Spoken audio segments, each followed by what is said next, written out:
بسم اللہ الرحمن الرحیم۔ سرور بھائی، اللہ رب العزت نے انسان سے عالم ارواح میں پہلا وعدہ لیا تھا، جس میں ارشاد باری تعالیٰ ہوا وَإِذْ أَخَذَ رَبُّكَ مِن بَنِي آدَمَ مِن ظُهُورِهِمْ ذُرِّيَّتَهُمْ وَأَشْهَدَهُمْ عَلَىٰ أَنفُسِهِمْ أَلَسْتُ بِرَبِّكُمْ۔ اس وعدے سے اللہ رب العزت نے فرمایا کہ سب سے پہلا وعدہ تو نے میرے ساتھ کرنا ہے، میرے ساتھ یہ وعدہ کرنا ہے جب بھی میری بات آئے گی مجھے وحدہ لا شریک تسلیم کرنا ہے۔ صحیح۔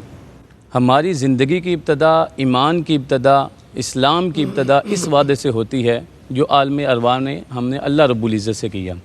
دوسرا وعدہ اللہ رب العزت نے قرآن مجید میں ایسے بیان کیا، فرمایا وَإِذْ أَخَذَ اللَّهُ مِيثَاقَ النَّبِيِّينَ لَمَا آتَيْتُم مِّن كِتَابٍ وَحِكْمَةٍ۔ اللہ رب العزت نے تمام انبیاء کو اکٹھا کیا اور فرمایا آپ کو کتاب، حکمت، ہر چیز دے کے جا رہا ہوں، ہر چیز عطا فرمائی جائے گی، لیکن اس کے بدلے صرف ایک چیز چاہیے۔ اللہ رب العزت نے ارشاد فرمایا ثُمَّ جَاءَكُمْ رَسُولٌ مُصَدِّقٌ لِمَا مَعَكُمْ لَتُؤْمِنُنَّ بِهِ وَلَتَنصُرُنَّهُ۔ میرے ساتھ یہ وعدہ کر کے جاؤ جب میرا کریم نبی جلوہ گر ہوگا پھر تم سب نے اپنی اپنی نشستوں سے اٹھ کے اپنے مقام کو بھول کے ان کی مدد کرنی ہے، وَلَتَنصُرُنَّهُ۔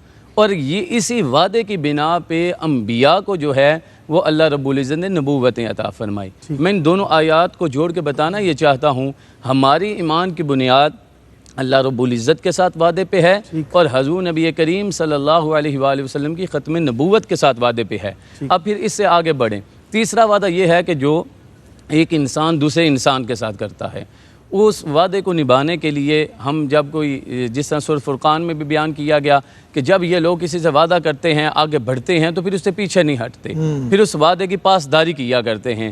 جناب امام حسین علیہ السلام کی پوری سیرت کا وہ واقعہ، بالخصوص کربلا کا وہ واقعہ جس میں آپ نے اثار کا، قربانی کا ایک ایسا جذبہ دیا جس میں آپ نے ہمیں یہی بتایا کہ جب وعدہ اس سے کر لیا جاتا ہے پھر جان، مال، اولاد کی پرواہ نہیں کی جاتی بلکہ اس کے وعدے کو نبھایا جاتا ہے۔ اور جب کوئی مسلمان دوسرے مسلمان کو اسے ہم کہتے ہیں چیٹ کرتا ہے یا اسے دھوکہ دیتا ہے، وہ سمجھتا ہے کہ میں نے ایک بڑا کام کیا ہے، تو اللہ رب العزت کہتا ہے یہ بڑا کام نہیں ہے، وَمَا الْحَيَاةُ الدُّنْيَا إِلَّا مَتَاعُ الْغُرُورِ۔ یہ دنیا تو ختم ہونے والی ہے، پھر تمہارے وعدوں کے بارے میں بھی پوچھا جائے گا، پھر اس قدر پوچھا جائے گا حَتَّى إِذَا مَا جَاءَ وَشَهِدَ عَلَيْهِمْ سَمْعُهُمْ وَأَبْصَارُهُمْ وَجُلُودُهُمْ بِمَا كَانُوا يَعْمَلُونَ۔ پھر تیرے جسم کا ایک ایک اعضاء تیری خیانت کی ہوئی کو بیان کرے گا۔